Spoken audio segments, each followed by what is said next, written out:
او د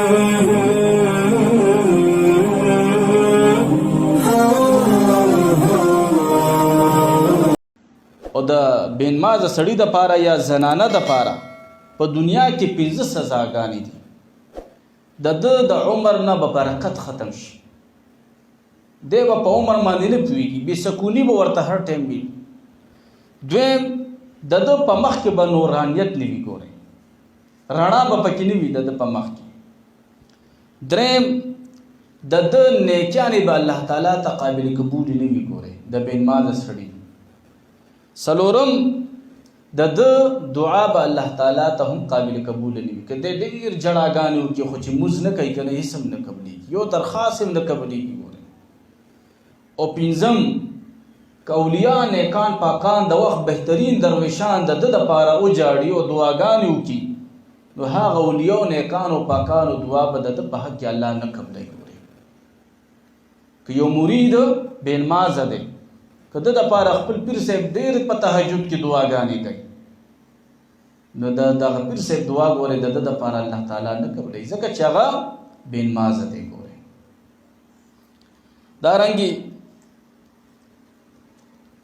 په یو واقعه ما مخکې یو بیان کې دا کړی و، او ما ته هغه ملګریو ګزارش کړی و چې دا تاسو بیا بیان کوئ چې د خلکو ته اندازه وشي چې بینمازۍ کې الله تعالی څونه سزا یې ښودلې ده. په ټټه سیند کې یو ځوان و، هغه بینمازه و. ملګرو به ورته وویلې چې راځه مانځله، وایي بس زه د خپل طبیعت موافق مونځ کوم، کله مې چې زړه غواړي مونځ کومه او کله مې چې زړه نه بس مونځ نه کوم. تاسو به هم کتلي وي موږ په دې معاشره کې اکثر خلکو ته وایي راځه مونځ ده، وایي یاره جامې مې ټیک نه دي. څو وایو چې څنګه جامې ټیک نه دي، امتیازي پکې کړي دي، نور څه. الله حیران شو دې خبرې سره چې زما جامې ټیک نه دي، جامې مې وایي ټیک نه دي. دا اکثریت ما ته ډېر خلک ویلي دي جامې مې وایي ټیک، خو چې پردي خیرات له واده له روانې بیا ښه سوټ بوټي، بیا ښه ځان برابر کړی. نو ده ته به ملګرو ویلې چې راځه مونځ کوو، ده به مونځ نه کولو. نصیحتونه ورته خلکو کول، بس الله تعالی هغه خلکو ته دی ښودلو. بیمار شوم، بیماری کې پې الله تعالی داسې سزا مسلط کا چې د ده د خولې نه به بدبویي تله او د خولې نه به د ټیزونو آوازونه تله. ډاکټران رالو حیران دي د ده په علاج او پوهېږي نه چې دا خو داسې بیماري ده چې په دې باندې زمونږ ډاکټري کار نه کوي. که الټی کوي سړی نو زمونږ به علاج وکړو، وینه لړه کوي موږ به علاج وکړو، خو داسې بیماري ده چې د دې خو موږ سره علاج نشته. 3 ورځې بعد دغه ځوان مړ شو، وفات شو.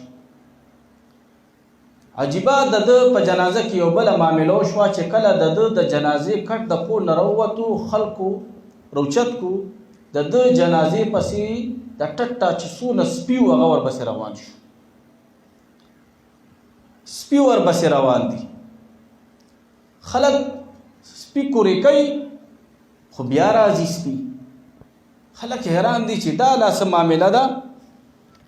خیر خلکو دفن کو هغه، خو چې خلک رخصتېده د سپو ټول هجوم پرې رالو، د ده په دې قبر باندې خاورې لړکېدل شروع کړه، خاورې لړکولې.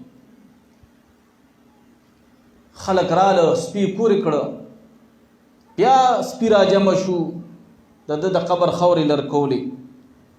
خیر بیا دې قبر باندې وایي 2 پیره دار هغوی درول د سپو دپاره چې دا سپي دې قبر ته نه پرېږدي. دا خبره ډیره زیاته خوره شوه. هغه وخت یو مولانا صاحب چې د هغه مولانا عبداللطیف نوم چې د هغه ټټه بهترین عالم دین او مفتي و، هغه ته دا خبره چې راورسېده، هغه دغه فتوا جاری کا چې تاسو د پولیس په نگرانۍ کې دا قبر دوباره اوس پړئ چې دې کې موږ ته رب سے عبرت ښی لګیا دی چې دا سپي بیا بیا راځي، دې کې بس چل وي. د پولیس په نگرانۍ کې دا قبر دوباره وکنستلی شو. خو چې کله قبر وکنستلی شو، خلکو چې لاندې وکته حق دک شو چې موږ خو دې کې انسان خښ کړی و، هغې کې خنزیر پروت و.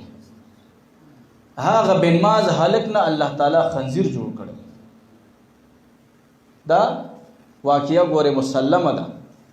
بنمازه سړی سره چې کوم دی دغه شان الله تعالی بیا چې کوم دی حشر کوي.